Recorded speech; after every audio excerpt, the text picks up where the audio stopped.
The Forgotten Ward. In the heart of an abandoned psychiatric hospital, where the walls whispered of tormented souls, I ventured into the Forgotten Ward. The air was thick with the stench of decay, and the corridors echoed with the distant moans of a place long left to the mercy of time. The flickering lights cast erratic shadows as I explored the desolate hallways. The hospital's history was shrouded in darkness, a tale of experiments gone awry, of patients condemned to a life of suffering within these decaying walls. As I delved deeper, a cold draft whispered through the cracked windows, carrying with it the ghostly laughter of the past. The Forgotten Ward loomed ahead, its entrance obscured by tattered curtains that swayed in the phantom breeze. With trepidation, I pushed aside the curtains and entered the Forgotten Realm. The air grew heavier, and a sense of foreboding gripped my senses. The flickering lights cast unsettling shadows on the peeling wallpaper, and the distant sound of footsteps echoed in the empty corridors.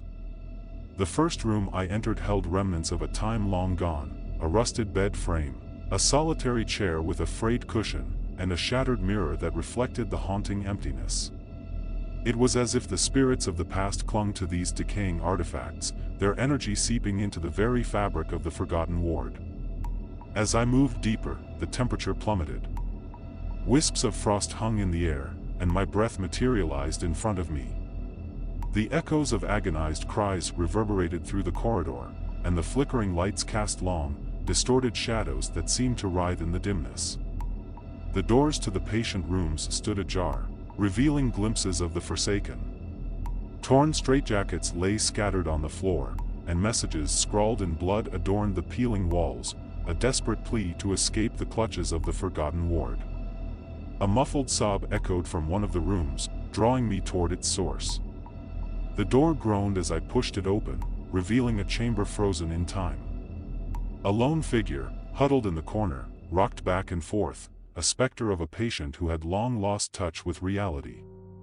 I felt an unseen presence, an oppressive force that bore down on me. Whispers filled the air, unintelligible yet laden with despair. The Forgotten Ward seemed to come alive, its tormented history manifesting in ghostly apparitions that flickered in and out of existence. As I reached the end of the corridor, a door stood ajar, its hinges creaking with a mournful lament. The room beyond held a flickering light, and a spectral figure emerged, an apparition of a nurse whose eyes held the weight of untold suffering. The nurse's gaze locked onto mine, and a silent plea echoed in my mind.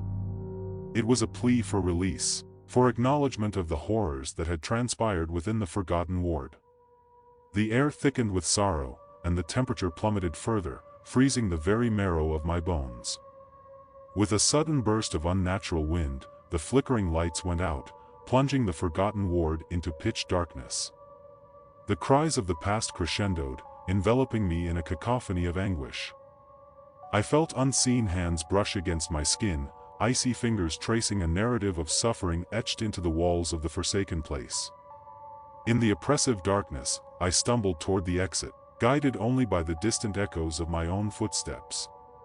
The air was laden with the residual energy of tormented souls, and a voice, a chorus of the forgotten, whispered words that sent shivers down my spine. As I emerged from the forsaken realm, the door to the Forgotten Ward closed behind me with a resounding thud. The air outside felt lighter, the distant cries muted by the barrier between the living and the dead. The abandoned hospital stood as a testament to the horrors that had unfolded within its walls, a haunting reminder of the Forgotten Ward and the souls condemned to eternal torment.